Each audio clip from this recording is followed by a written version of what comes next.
Buen día a todos nuestros asistentes. En esta ocasión, en el primer Congreso Internacional de Medicina de la Obesidad del ISO, daremos inicio a la conferencia magistral "La obesidad se revierte, sus complicaciones no", que impartirá el doctor José Jalabe Cherem, vicepresidente de la Academia Nacional de Medicina de México. El doctor Jalabe Cherem es médico cirujano por la Facultad de Medicina de la UNAM e internista certificado por el Consejo de la Especialidad. Cursó este posgrado de Medicina Interna en el Hospital de Especialidades del Centro Médico Nacional Siglo XXI, en el cual continuó su trayectoria académica como profesor titular en pre y posgrado. Asimismo, ocupó puestos directivos en las jefaturas de servicio y de división de Medicina Interna de dicha unidad y fue el jefe de enseñanza y más adelante jefe de la División de Educación e Investigación y de Medicina Interna del Centro Médico ABC. Hasta hace unos meses, el doctor Jalabe fue jefe de la División de Estudios de Posgrado de la Facultad de Medicina de la UNAM. En su participación colegiada, ha sido presidente del Consejo Mexicano de Medicina Interna, gobernador del American College of Physicians, Capítulo México, y presidente del Colegio de Medicina Interna de México. Es miembro titular de la Academia Nacional de Medicina de México y de la Academia Mexicana de Cirugía. También es destacada su actividad en la difusión científica. El doctor Jalabe es autor de 186 publicaciones en revistas nacionales y extranjeras relacionadas con la medicina interna, la educación médica, la ética, medicina en general, y es autor de 37 capítulos en libros de medicina y editor de otros 24 relacionados con la medicina interna. Es integrante también de consejos editoriales de revistas de alto impacto científicas y médicas. Le damos la más cordial bienvenida al doctor Jalabe y los dejo con él. Buenos días. Agradezco a la doctora Marcela González de Cosío la invitación para platicar de un tema en este evento científico muy interesante sobre la obesidad. La palabra obesidad deriva del latino obesus, que significa corpulento, gordo, regordete, y ese es como la definimos hoy en día actual. Esta es una enfermedad crónica, compleja y multifactorial, y es muy desfavorable en general para la vida. Debe de ser reconocida como una enfermedad metabólica y es un factor de riesgo, como vamos a ver en el transcurso de la plática, para muchísimas patologías, para muchísimas. También forma parte del componente de lo que conocemos como el síndrome metabólico, que es hipertensión, obesidad, hipercolesterolemia, litiasis vesicular, síndrome de resistencia a la insulina, etcétera, etcétera. Y se presenta cuando hay un desbalance, por un lado, entre las demandas energéticas, es decir, y por otro lado, la ingesta, y también existen muchos factores que pueden propiciar la obesidad, que son factores genéticos y, por supuesto, también factores ambientales. La epidemiología es muy variable en todo el mundo, pero en nuestro país en el 2006, por ejemplo, se hablaba de que casi el 70% de la población tenía o podía cursar con un grado de obesidad, que es muchísimo. Pero para el 2018, hace un par de años, la obesidad ha aumentado hasta el 75.2%, y existen muchos factores para que esta situación ocurra, como vamos a ver más adelante. La prevalencia a nivel mundial se calcula que son 1.700.000 millones de obesos en todo el mundo, de tal manera que es un problema de salud pública muy importante. Como les comentaba, la etiología es muy variable. Existen factores genéticos en donde intervienen algunos cromosomas, como el cromosoma 6, el 4, el 2 y el 7. En el primero, en el 6, está afectado el OB, el DB en el cromosoma 4, el A4 en el cromosoma 2 y el TUF en el cromosoma 7. También existen en el gen OB del propio cromosoma 6, la famosísima leptina que todos ustedes ya conocen. Esta va a codificar una proteína de 167 aminoácidos llamada leptina, y cuando hay mayor tejido graso va a haber mayor leptina, que está producida fundamentalmente por los adipocitos. Y bueno, un factor importantísimo que sobre todo en nuestro país es muy trascendente es que son los factores dietéticos. Estos factores dietéticos están, como todos ustedes saben, en nuestro país, pues México es el mayor consumidor de refrescos en todo el mundo. Sí, en todo el mundo tenemos estas bebidas azucaradas, pero no solamente los refrescos, sino muchos de los alimentos chatarra que estamos acostumbrados en forma cotidiana a comer y que hoy en día ya están teniendo alguna regulación, cuando menos para que tanto los padres como las propias gentes podamos darnos cuenta de cuánto contienen cada uno de esos alimentos.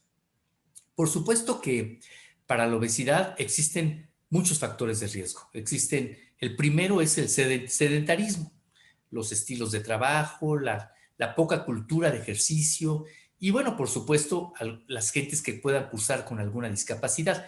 Estos estilos de trabajo en esta pandemia se han agudizado enormemente porque estamos pegados a un computador prácticamente todo el día y hemos dejado de hacer ejercicio y con esta pandemia ha aumentado notablemente el problema del sedentarismo y por lo tanto seguramente va a aumentar también el problema del aumento de peso. Claro que tenemos que también tomar en cuenta como factores de riesgo los patrones de alimentación. Bueno, primero hay que tratar de consumir menos comida y un factor de riesgo es el consumir mucha comida. También la frecuencia de alimentación. Hay nuevas recomendaciones hacia no comer por varias horas y esto también puede generar mayor sensibilidad o mayor en el centro de la saciedad y en el centro del hambre, te puede producir mayor cantidad de hambre. El síndrome de alimentación nocturna, que es la gente se para en la noche y se va directamente al refrigerador, y esto aumenta el 25% de las calorías que consume en la noche, corresponde al 25% que consume las calorías durante todo el día. Y es muy común este síndrome de alimentación nocturna, en donde la gente se para a comer. Y por supuesto existen algunos otros factores, como cuando dejan de fumar, la gente empieza a comer. Entonces, la gente que deja de fumar, que es importante que deje de comer, obviamente, tenga esta situación también de dejar de comer. Y la deprivación del sueño. Esos son factores o patrones de la alimentación. Existen muchos otros factores de riesgo sociales en donde nos invitan a comer y tenemos que comernos y tenemos que comer el postre porque tenemos que probar el postre, que está muy rico el pastel que hicimos, etcétera, etcétera. Los factores mentales son importantes. La depresión es la más asociada o a que no coma la gente o a que coma mucho. Así como hay trastornos de la alimentación que van en lo contrario, como la anorexia o la bulimia, también existe como trastorno de la alimentación, como trastorno mental, la depresión como un factor importante para que muchas veces la gente coma más. Y bueno, existen muchos fármacos que nos van a hacer que aumente el peso corporal. Dentro de ellos tenemos algunos antipsicóticos que utilizamos todos los días. Por supuesto que la mayor parte de los antidepresivos nos hacen aumentar de peso, los tricíclicos, los tetracíclicos, los inhibidores de la MAO, los antagonistas de los receptores de la serotonina, etcétera, etcétera, nos van a hacer que aumenten de peso. Algunos antiepilépticos que los necesitamos, que la gente los necesita tomar porque tienen como un problema de convulsiones, como el valproato, como la propia carbamazepina, hace que pudieran aumentar de peso. También algunos fármacos que se consumen en forma crónica, como las sulfonilureas, que ya se usan menos en los pacientes diabéticos, también aumentan de peso, pero también las tiazolidonas también pueden en un momento determinado ser contribuyentes. Los corticosteroides son uno de los efectos secundarios que se tiene comúnmente, es el aumento de peso. Como ustedes saben, puede haber una obesidad de este tipo. Y algunos beta bloqueadores que la gente toma también en forma continua o antihistamínicos que mucha gente toma también en forma cotidiana. De tal manera que puse los fármacos que son los que se consumen en forma común, en forma más tardía. Los factores de riesgo genéticos para la obesidad son múltiples. Hay factores de riesgo genéticos que ciertas secuencias del DNA y algunos polimorfismos que están asociados a un aumento de riesgo en el desarrollo de la obesidad. Hay factores epigenéticos en donde los patrones de metilación y fosforilaciones en ciertos genes pueden contribuir también al desarrollo de la obesidad y por supuesto los factores transcriptómicos que van a producir alteración en la expresión de ciertos RNA mensajeros y los RNA no codificantes como el RNA-MI y el RNA-INC, que pueden aumentar o disminuir la adipogénesis y con esto traer también como consecuencia algún grado de obesidad. Hay metabolómicos y proteómicos, hay el glicoma y por supuesto el famoso microbioma. El microbioma son ciertas bacterias que pueden ayudar a prevenir la obesidad, que la falta o desarrollo de otras pueden aumentar la absorción calórica y con ello aumenta el riesgo de tener obesidad. Y con esto quiero referirme ahora en relación al microbioma, que como ustedes saben, ya existe como tratamiento el trasplante fecal en muchas enfermedades que se ha estudiado principalmente para la diarrea por Clostridium difficile como última alternativa, y ha habido una gran mejoría en donde hay trasplante fecal que se puede hacer por vía endoscópica, por vía colonoscópica superior o por vía colonoscópica o con cápsulas o en forma directa inyectar materia fecal de algún donador. Y esto ha mejorado notablemente estas infecciones que pueden ser resistentes a muchos de los fármacos, este microbioma. Y también se ha utilizado en algunos lados del mundo el trasplante fecal, viendo este microbioma, para manejar la propia obesidad. Entonces sí es importante. Para otras enfermedades se ha utilizado en forma experimental, como para el Alzheimer, etcétera, etcétera, pero fundamentalmente para la obesidad también se ha utilizado el trasplante fecal. Por supuesto que en la clasificación de la obesidad hay múltiples, es una tabla muy grande, pero hay causas iatrogénicas, como pueden ser las drogas que habíamos comentado, que hacen que gane uno de peso, por supuesto algunas cirugías hipotalámicas, los factores dietéticos en la obesidad que ya comentamos, pero hay muchas enfermedades neuroendocrinas que te pueden producir obesidad, por ejemplo, el hipotiroidismo o las enfermedades, la obesidad hipotalámica, el síndrome de Cushing, que es una obesidad centrípeta que en un momento determinado puede ser la primera manifestación de este síndrome de Cushing, de este problema que puede ser a nivel de las suprarrenales o a nivel del eje hipotálamo hipoficiario.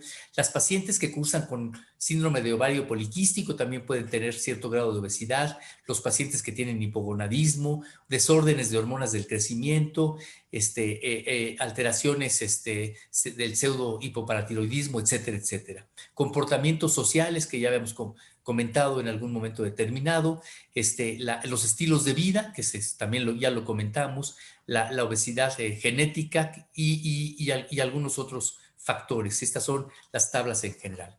Entonces, ¿qué pasa con el sobrepeso y la obesidad en la población adulta en general? Bueno, primero, el principio base para el desarrollo de esta patología es una absorción mayor a la que normalmente utilizamos. Y los diferentes factores etiológicos que ya mencionamos previamente van a aumentar tanto la ingesta como la absorción de calorías y algunos como el sedentarismo van a disminuir el uso de las mismas. Como pueden darse cuenta, ya hemos repetido varias veces tanto la alimentación como el sedentarismo, es decir, el hacer poco ejercicio. Y estos macronutrientes que no se utilizan terminan por estimular la lipogénesis, por lo que hay un aumento de tejido adiposo, puede haber un aumento en el tejido visceral y también en el no visceral.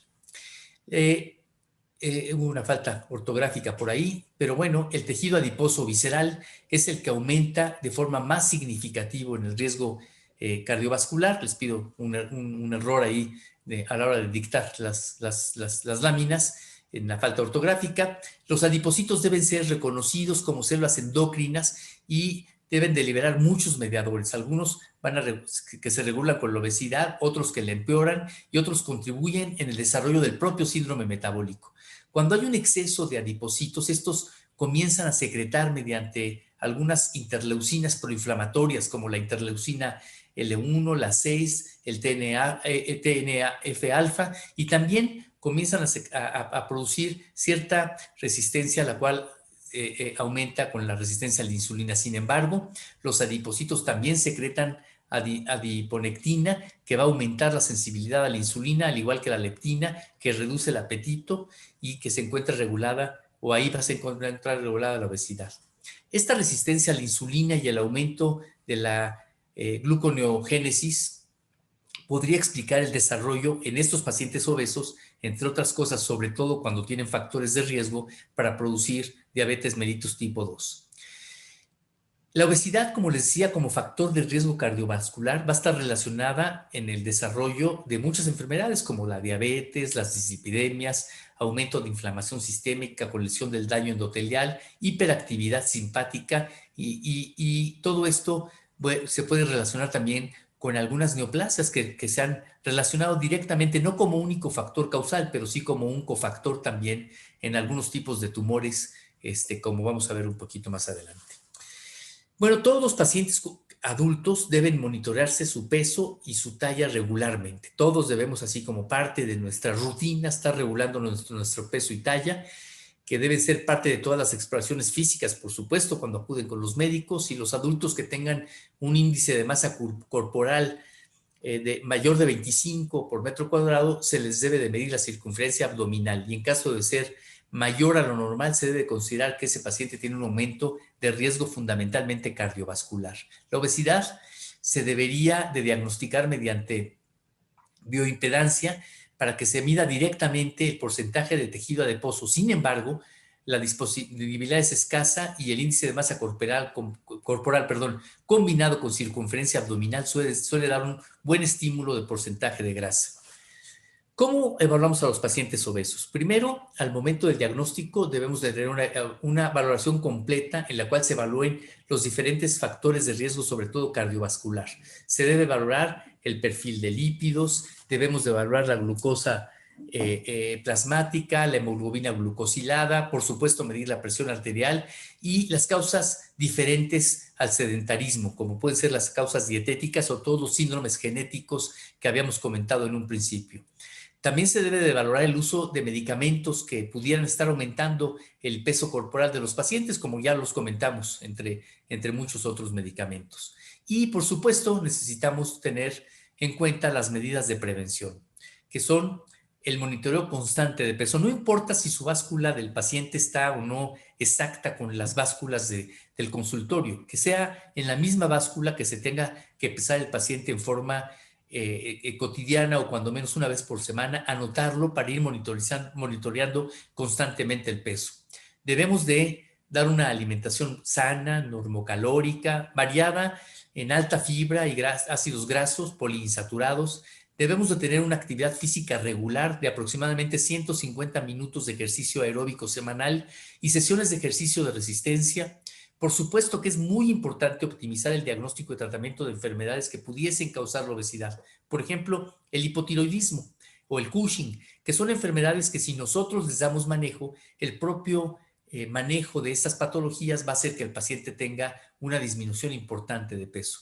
Y sobre todo en pacientes que hacen ejercicio y que tienen una dieta balanceada, tenemos que buscar una causa secundaria de lo que pudiera estar causando esta obesidad.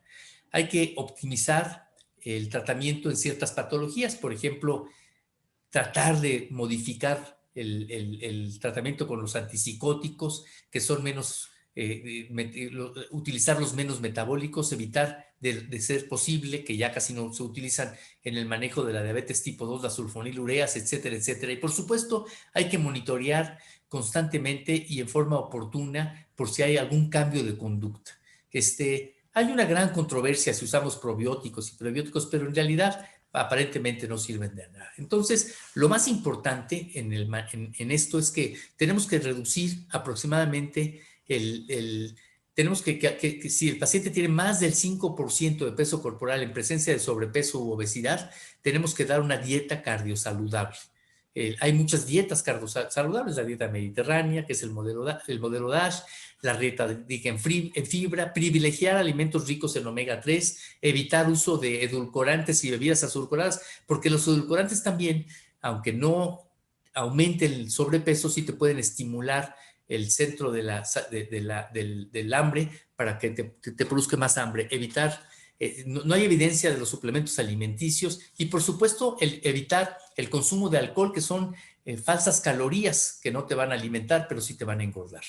Y bueno, hay que tratar de restringir el consumo de sodio alrededor de 2 a 3 gramos por día máximo y bueno, tener una actividad física cuando menos de 150 minutos de ejercicio aeróbico a la semana, de moderado a gran intensidad, irle aumentando en forma periódica y paulatina, no más de 2 días consecutivos sin actividad física, de preferencia todos los días, se puede descansar un día, pero no más de 2 días consecutivos en que descansemos y mínimo entre 4 y 5 días por semana.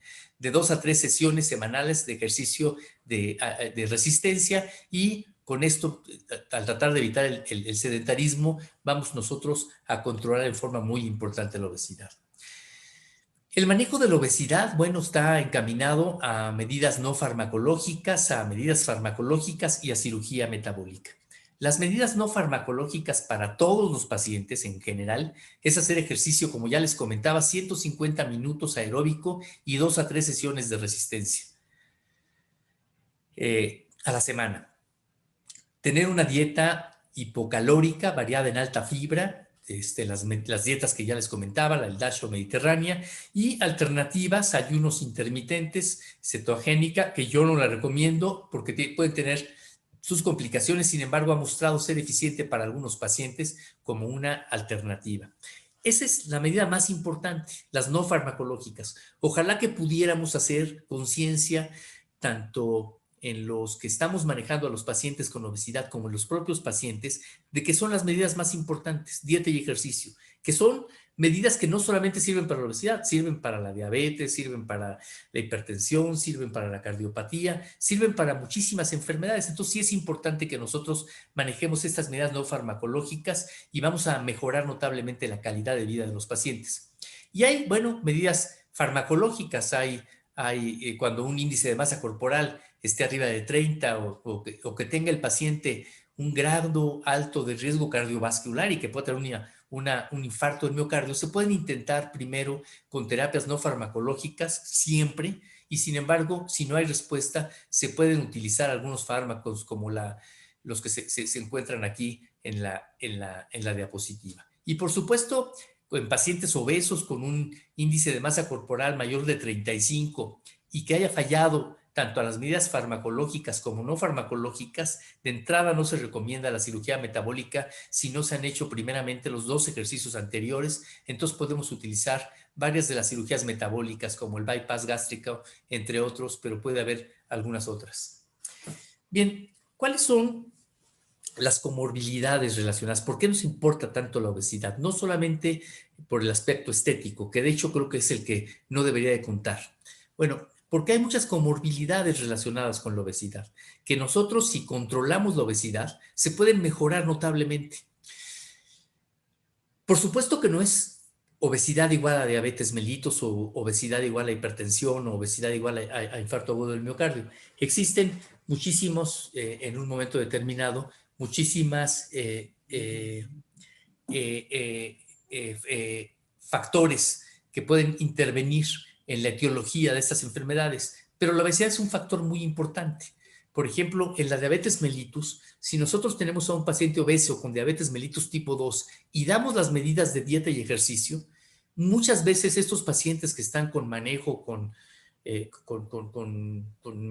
metformina o con insulina o con cualquiera de todos los fármacos que existen para manejar a los pacientes con diabetes mellitus, pueden mejorar notablemente su diabetes. Puede llegar a requerir que no exista tratamiento. Y nosotros tenemos la experiencia con varios pacientes diabéticos que tienen carga genética para diabetes, que desarrollaron diabetes a los 40 o 50 años de edad y que tomaron la conciencia de tener una dieta y ejercicio, y los pacientes de tenerlos incluso con insulina, llegamos a quitarles todos los fármacos y se controlan de por vida. Y no solamente se controlan en relación a sus niveles de glucosa y sus hemoglobinas glucosiladas, sino que también se mejoran con las complicaciones tanto agudas de la diabetes como las complicaciones crónicas. De las complicaciones agudas de la diabetes y sobre todo que ocurren más comúnmente en los pacientes obesos, bueno, pues tenemos la propia hiperglucemia o los comas cetoacidótico, que es más común en la diabetes tipo 1, pero el coma hiperosmolar, que es más común. Pero también la neuropatía periférica, que puede ser parte de un componente de una complicación aguda de la diabetes mellitus, pero las más importantes que podemos incidir en su presentación o retardar que éstas se presenten son la angiopatía y la neuropatía en el paciente diabético.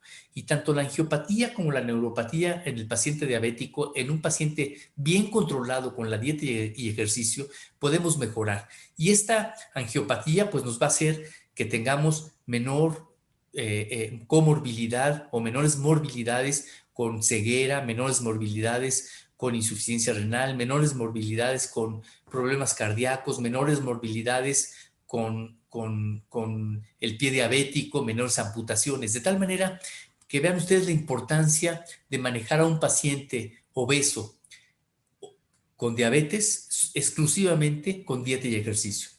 No quiero decir que todos los pacientes diabéticos tengan necesariamente obesidad. Por supuesto que hay muchos pacientes diabéticos que no tienen obesidad. En ellos también tiene que seguirse una dieta específicamente para los diabéticos y también ejercicio.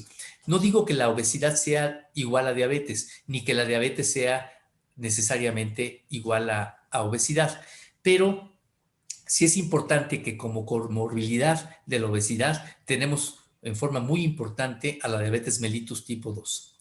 Otra de las comorbilidades relacionadas es la hipertensión arterial. Por supuesto que existen dos grandes grupos de hipertensión arterial. La hipertensión arterial primaria y la hipertensión arterial secundaria, que puede ser secundaria a problemas endocrinos, entre ellos la obesidad, la propia diabetes, el síndrome metabólico, como ya bien comentaba, pero puede ser la hipertensión por un síndrome de Cushing o puede ser la hipertensión por un síndrome de Cohn, que es un aldosteronismo primario, puede ser la obesidad, la hipertensión arterial, perdón, por un problema de origen suprarrenal, tanto de la corteza como de la propia médula, en esta última el feocromocitoma, en la corteza el Cushing y el Cohn, puede ser un problema de las arterias renales, puede ser un problema del parénquima renal, como una glomerulopatía, la hipertensión puede ser por el problema situaciones de estrés, puede ser muchas causas de hipertensión, pero es muy común que se asocie la hipertensión con la obesidad, que sería parte de los componentes de lo que es el síndrome metabólico.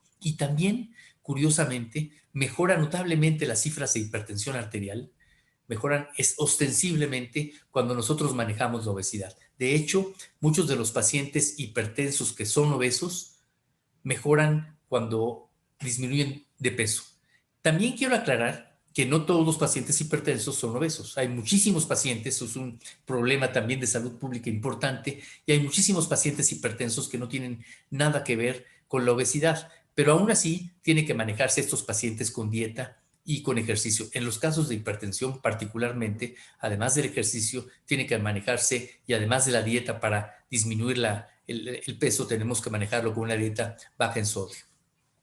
Otra de las comorbilidades relacionadas con la obesidad es el infarto agudo del miocardio. Desafortunadamente, muchos de los pacientes con infarto tienen obesidad.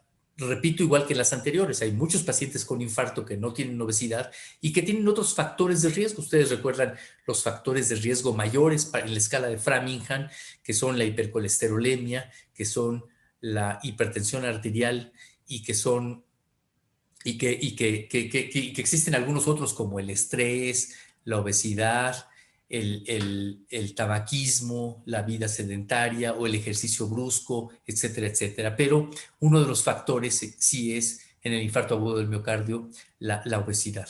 Y es una comorbilidad bastante común en los pacientes obesos. Quizá no sea la más común en los pacientes con infarto, pero sí es una comorbilidad sí importante en los pacientes obesos. Y junto con el infarto agudo del miocardio, que ya la gente que tiene, también es otro que las dislipidemias. De hecho, estos primeros cuatro, diabetes, hipertensión, infarto agudo del miocardio y las dislipidemias, forman parte de lo que es el síndrome metabólico. Y las cuatro se manejan con dieta y ejercicio.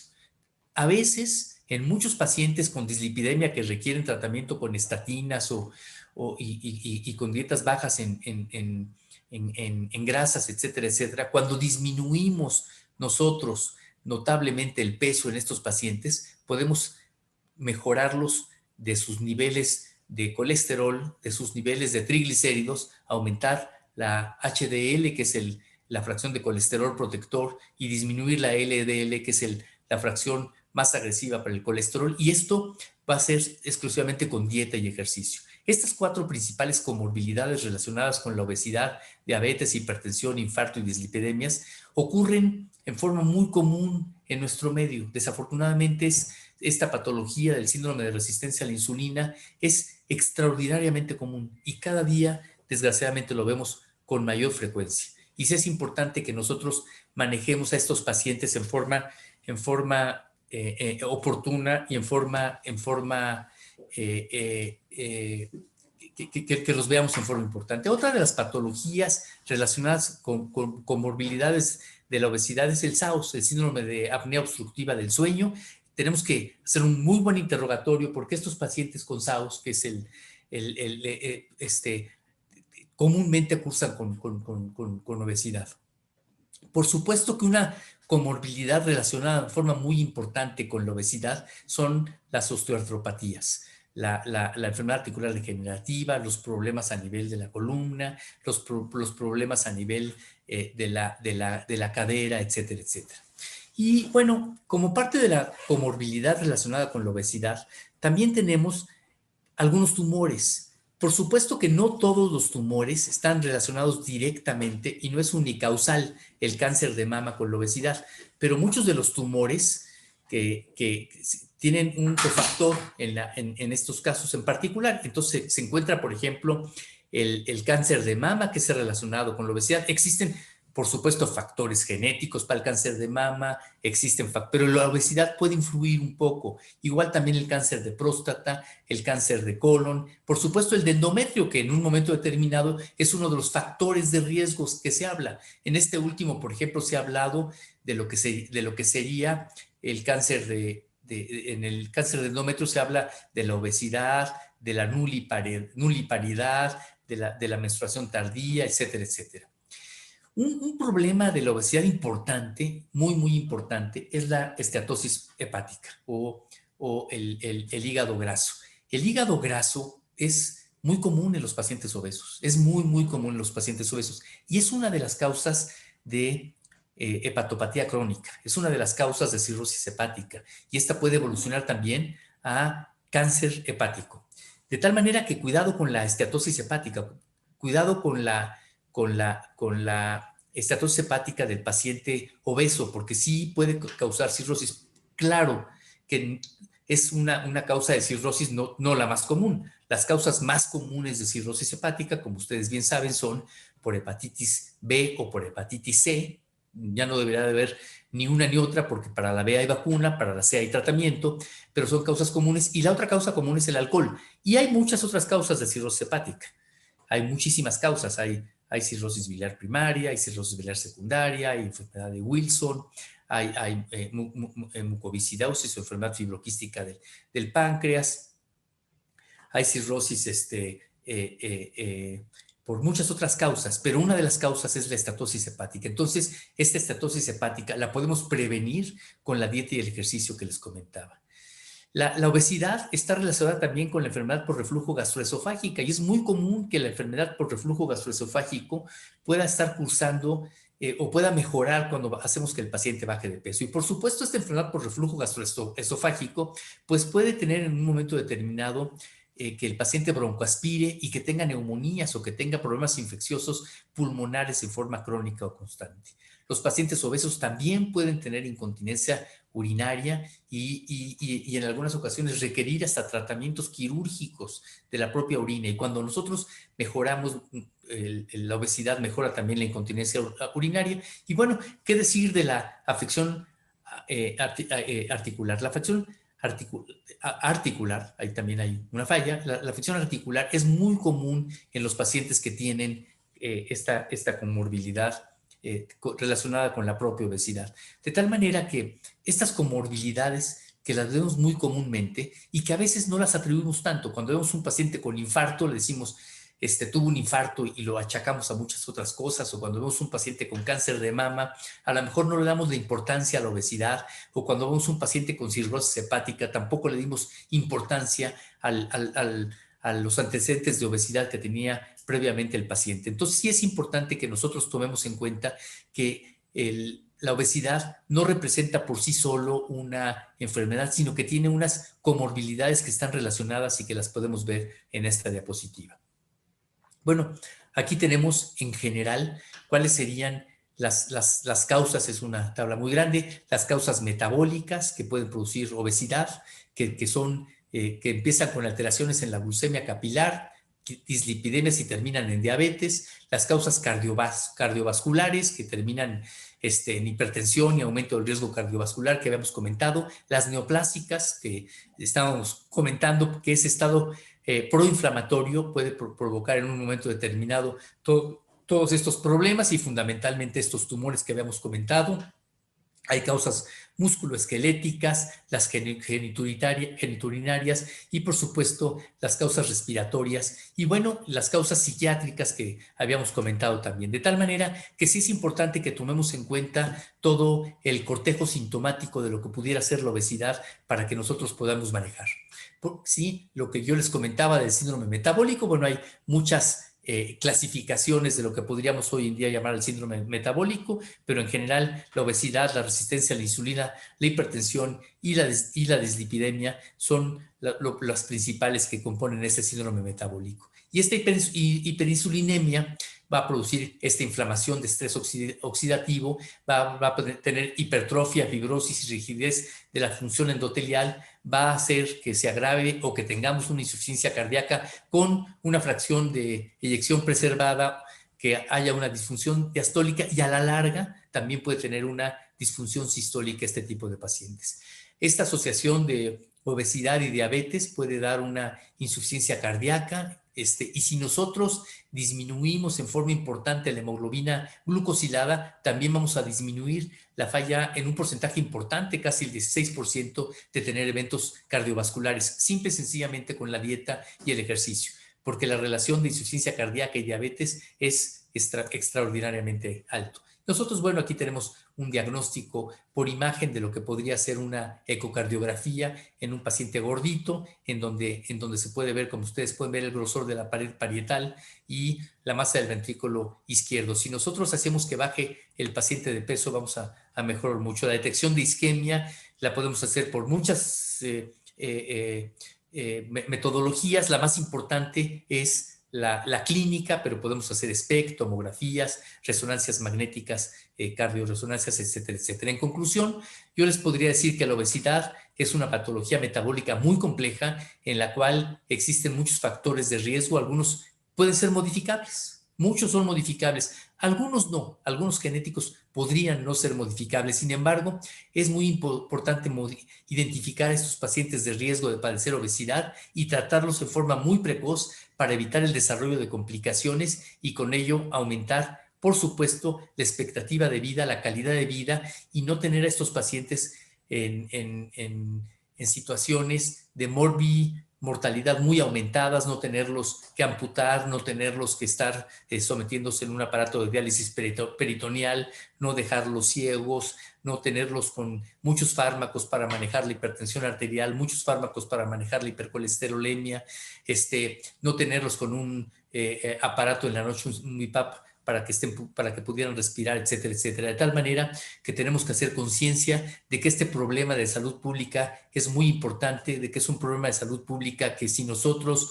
lo acechamos, podríamos en un momento determinado valorar la calidad de vida del paciente y con esto tenemos que incidir en este gran problema de salud pública. Les agradezco mucho su atención y que tengan muy buenos días. Agradecemos al doctor José Jalabe Sherem su excelente presentación que nos invita a reflexionar en el quehacer para mejorar los enfoques que la medicina puede ofrecer a los pacientes con sobrepeso y obesidad y sobre todo a tratar de prevenir y contener oportunamente sus complicaciones. Los invitamos a todos ustedes a dejar sus preguntas y comentarios en el panel que encontrarán en cada conferencia, las cuales podrán ver más adelante directamente en el foro. Esperemos lo hayan disfrutado y continuamos con el programa.